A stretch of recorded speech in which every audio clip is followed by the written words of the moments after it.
and we're really glad that you're here. Welcome as well. Shelley, how are you? I'm great. How are you, Rich? Good, good. And I see Laurie's here as well. Let me go ahead and add her. So you guys are going to be talking about a really cool style of photography, which is infrared, and you also have a cool template pack in the marketplace to help people with this. Before we jump into actually editing infrared, not everyone is familiar with this. Can you guys both share a little bit about the origins or where this style of photography came from? Absolutely. As a matter of fact, we will address some of that in our PowerPoint. But Laurie is the queen of infrared. So, Yep, I'll let her kick it off and just give us a little bit of an intro to what is infrared before everybody tunes in and learns more. So infrared is the part of the invisible spectrum. So we can't see it. Um, I'm sorry, the visible spectrum. We can't see it with our eyes. And it's been around for a long time, infrared photography in film. That's how I learned back I won't give myself away, but like 50 years ago, I learned infrared. And it was very, very tricky, but we used it. I was a biomedical photographer in undergraduate school, and we used it for diagnostic and research purposes because it penetrates the top layer of the skin.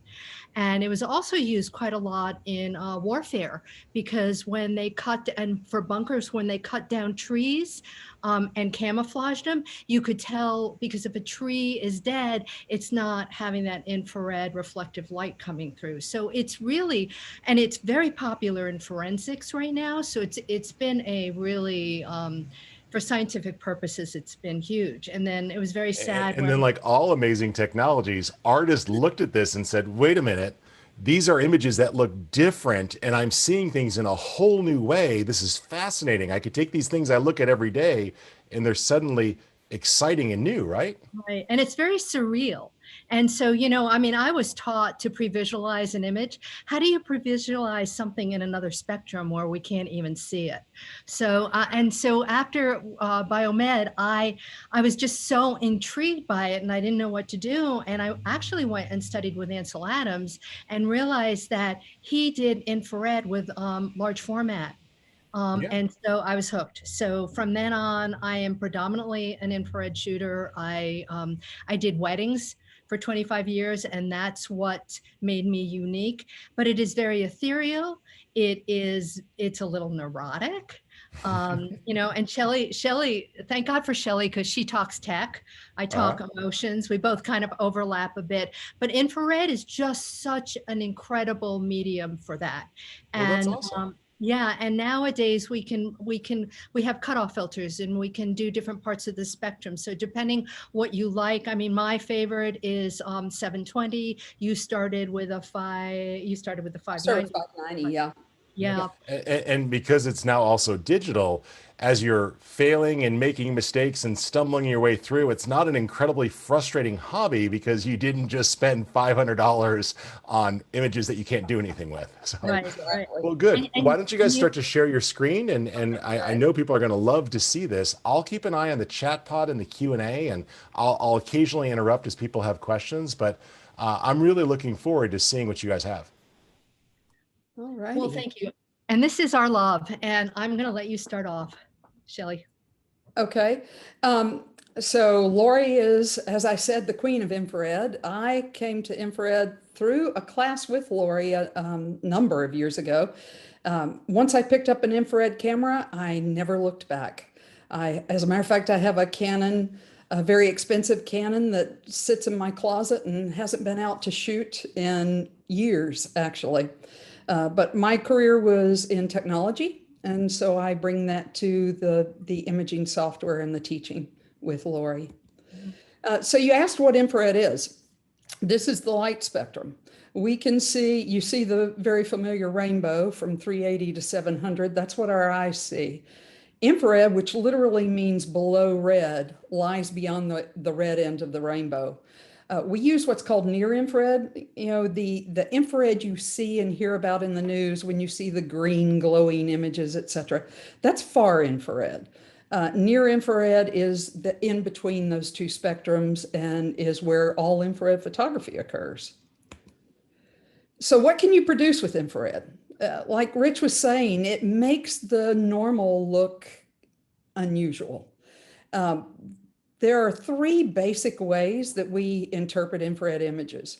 One is native color, which is what you see on the left. And that's a well-balanced, white-balanced infrared image without any adjustments. It comes out in shades of tan and blue. The lower the nanometers, that's how we describe how you have your camera converted. So if you have a 590 nanometer camera, the browns are going to be much more intense, maybe even a little orangey. And the blues, instead of this kind of whitish blue color here, will be a real cyan type blue. So it changes with the conversion. Very popular, the traditional way of rendering infrared is in black and white. And then there's false color. I'm sure most of you have seen images online. Some actually use pretty incredibly unusual colors like pink trees or orange trees. But the standard for color rendering in infrared is this white and blue kind of treatment that you see here. So why are we talking to you today? We want you to get interested in infrared. We want you to get out and pick up the genre and start working with it, because you can create just amazing artwork. What scares a lot of people away from infrared, though, is that it takes quite a bit of post-production. With a visible spectrum image, you can usually often just take it straight from the camera and make one or two tiny tweaks, and you've got a lovely image and you're done. With infrared, that's just not possible.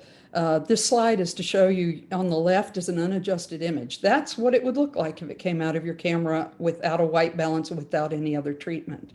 It is all red because it lies beyond the red end of the spectrum. We white balance and do some basic adjustment and repairs to images. As you'll see, this middle one, we took some of the sun flare and those little wandering clouds out and then white balanced it, and you get the tans and blues. A lot of people really like this treatment. You'll see a lot of images left that way. And then when you add your own artistic interpretations, like in this one, creating the false color, you end up with some really unusual images, but it takes quite a few steps to get there. Or a good infrared photograph, it has to start as a good photograph. And what Shelley was talking about is, like, I do peruse the infrared sites and people's work. And a lot of times you just see this garish color. And if you stripped it down compositionally, it doesn't work. So a lot of times people use it just as a crutch.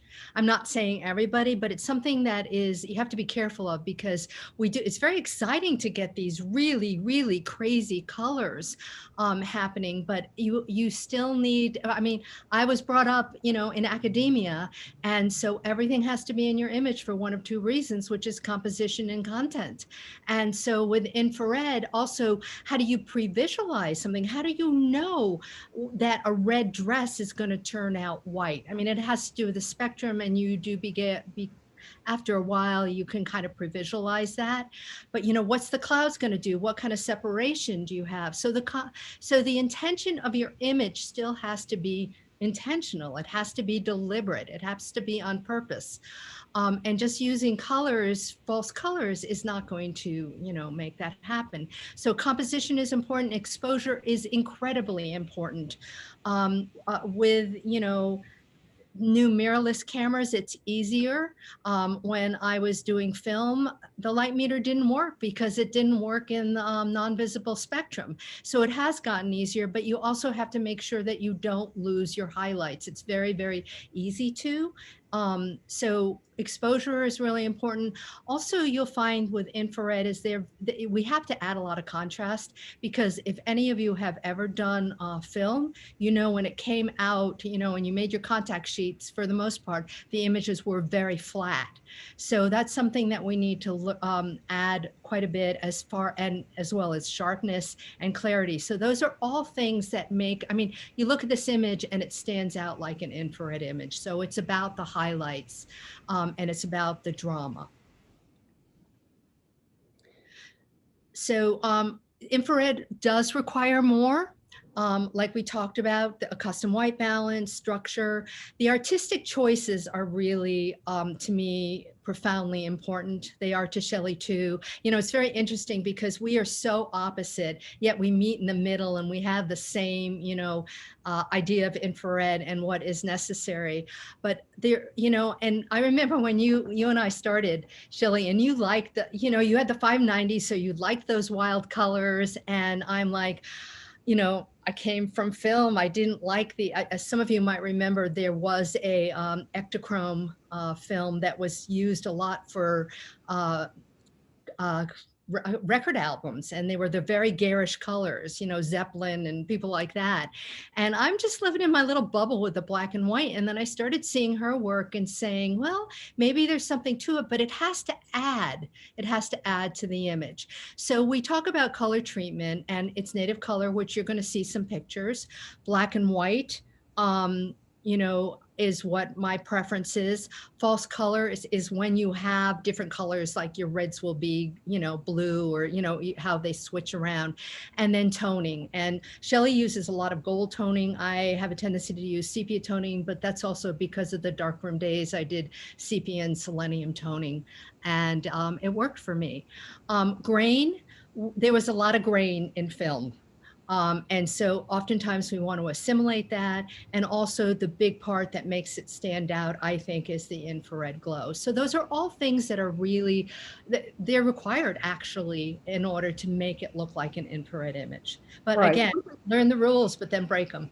Yeah, one thing on the glow is that it was so synonymous with film infrared. That's one of the ways that you immediately could tell that it was an infrared image, because the highlights tend to glow in infrared film. And so a lot of infrared artists add the glow back. You'll see that in our images, and you'll see it in a lot of other images that you look at that are infrared.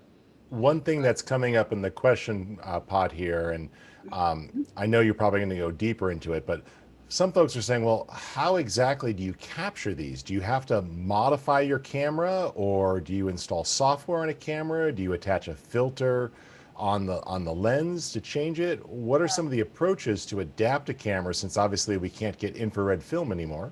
Right. Well, I can answer that for you, Rich. And we did not actually put it in the deck. You know, both of us like to talk about infrared, so 20 minutes was a bit of a challenge. So we left some things out, but I'd Just be happy. give us the 2-minute version. If someone Okay. said they wanted an infrared camera, could they go buy one? Do they have to get it modified, or what do they do? One of the wonderful things in the digital age is that it's very simple to get a camera modified. What most people, most of our students do, is they take a camera that they have, an older camera that they have that they're no longer using for their normal shooting, and they'll send it into one of the companies that does conversions. There are several. I use LifePixel. Laurie uses Kalari Vision.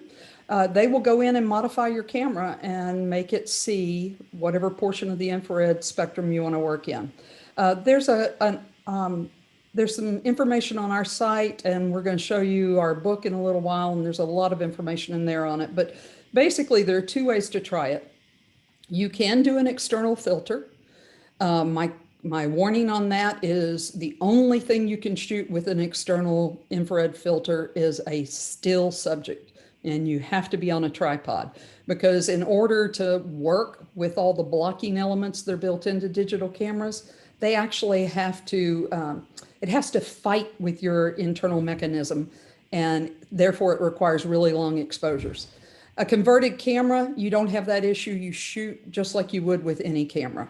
And you know, it's certainly the option I would recommend.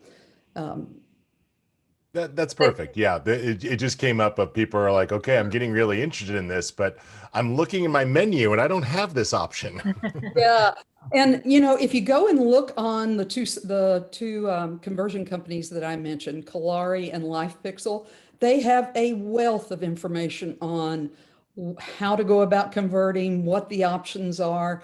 They sell refurbished and used cameras that they've converted. They sell new cameras, or they'll take your camera and convert it. So I'd highly recommend that you go check there to look for equipment.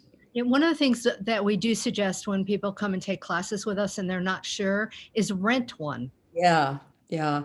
Lensrental.com has infrared cameras for rent. So if you think you want to do it and you're not sure you want to make a big investment, go and rent one and try it out. All you have to do is go on their website and search for infrared, and a number of choices will come up. So talking about the glow, before we move on, this is an example. On the left is an image with no glow, and on the right is an image with pretty heavy glow, which is my preference. Laurie tends to do a lighter glow than that, but it gives it that ethereal infrared look. So from the beginning with Luminar, when it was actually McFun, way back when, we started recommending Luminar to our students. And the reason was it is a perfect fit. Most of our students want to be out in the field shooting. They don't want to spend an incredible amount of time post-processing. But as I said, infrared images require extra post-processing. So Luminar, it has such easy to master tools, so many artistic options, and the templates. That was the big seller for us. Templates gave everybody a chance to explore because infrared is a totally artistic genre. It is a light that no one can see with their own eyes. So no one can tell you you've got this color right or that color wrong or this treatment. It's really up to your artistic interpretation. And the templates are a wonderful tool for that and a wonderful way to get ideas about how to treat particular images. So we developed, we've had presets in the older versions of Luminar. We developed a set of templates for Infrared Mastery AI. And one of the things that we're super proud of is, many of you know that with AI, the channel mixer tool in Luminar went away. Well, the channel mixer is a really important tool for creating false color. So we've created a set of LUTs that will actually do the channel swapping for you. And we built templates that incorporate those as well as a number of other artistic treatments. These are all available on the marketplace, by the way, under the signature templates. Yep, and I put the link in the chat pod. And folks, remember, if you use the code DEEPDIVE2, you can save on all of those different templates and add-ons this for the next 7 days. So definitely check that out if you're interested in this. Great, that's lovely. So we're going to take you through, rather than actually spend the time going through the steps, what we're going to do is show you some of our images to give you an idea of what you can create and tell you what we did to get where we are with the image. This first one is one of mine. I have a fascination with these fronds that are called Phragmites that grow along the coast. I took this in Delaware. It was a really incredible day with wild clouds, and these were just so majestic standing against the clouds. So, you know, with basic normal adjustments, this is the image I get. And you're going to see on each image, we're going to tell you that we start off with pretty much the same set of adjustments every time. We make sure the white balance is good. We make sure exposure, contrast, highlight, shadows, clarity, noise reduction, sharpness, all those things that you would do on a normal image, we make sure those are proper first. Then we finish it artistically in Luminar. This one I used and this is one thing, you know, it's not, we're not those people who make things and then don't use them. We use our own templates pretty much every time we process an image. I started this one off with the artsy textured gold template, which has a texture built into it, as you can see. You know, like I said, glow is a big part of the image. I wanted these things to look ethereal, so I went in and increased the amount of glow. There is a glow in the template, and I increased it and increased the warmth. I added drama to get a little more depth in the clouds, added some sharpening, increased the medium details, and then I added a vignette. And we both use vignettes on almost every image.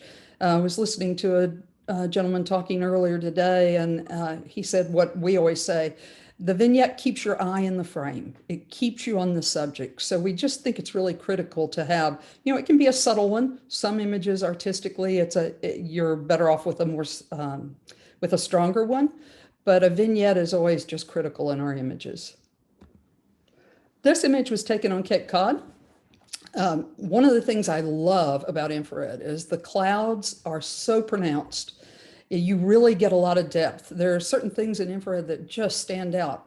Reflections in water are so much more pronounced than they are in color or black and white. Clouds are more pronounced. You just get some really lovely treatments. This image, the sun was getting low in the sky, so I got some lovely shadows on the fence, did all my normal adjustments, and then channel swapped it using our Color 665 template. I increased the blue saturation some to really make the sky pop behind the clouds, increased the mystical adjustment, added more glow. And then the image just, you know, if you look at the last one, there's just something empty about it to me. So Laurie calls me the bird lady because this is one of my favorite things to do. I used the augmented sky tool and pulled in a bird photograph that I had taken separately to just add a detail in the sky. This is an image from a series I'm working on called Consumed. I became fascinated this year with these houses that at one point had to be show places and have just been abandoned and are being taken over by nature again. So I captured this one and I really loved it. And I did all the basic adjustments that you see here. Then I took it into Luminar. One of the first things I did was go in and add those clouds behind the roof using the augmented sky tool. That's Clouds 5, which is built into AI, to give it some separation, to make the house stand out a little more. I added our tone gray and gold template to give it the color treatment and give it a little bit of a depth. I went into the local masking tool and added a texture. I keep a folder of textures that I use with my infrared images just to give them some feel and some depth. And so I pulled that in using the local masking tool. I darkened some of the highlights because they were getting a little too bright. I, in this case, actually decreased the glow because it was making the fronds down in the front of the house kind of lose their detail. And then I added some drama, a little more structure, and the vignette. So I'm gonna, my workflow is very different than Shelley's. I do as little as possible and I don't add things. You know, again, coming from the old school, that's the way I am. But I'm known from the female form in the landscape. So basically I find the landscape and then I find the woman or my models and it becomes a story. So we're running short on time, so I'm not gonna go into a lot of it too much, but this is the basics that we do for every picture. And then what I wanted to, I'll show you the next picture. And I wanted more drama. And so I use the Color 720 subdued template. There's dodge and burning in almost all of my images, burn the highlights, dodge the shadows. I also used mystical increased amount. I do like the glow. That's something, again, that I'm trying to assimilate the film. And then the details adjustment. And then increasing sharpening, sorry. So the face had to have a little more color because a little more texture, a little more exposure because it was kind of blowing out. So I dodged and burned her body basically. And then the vignette, I just wanted the drama where it really isolated the viewer's eye to the center of the photograph. So the next photograph is, I was on location. That was in Maine. I was on location in Sedona. And I backlit, which is totally a no-no. I feel you learn the rules and then you break them.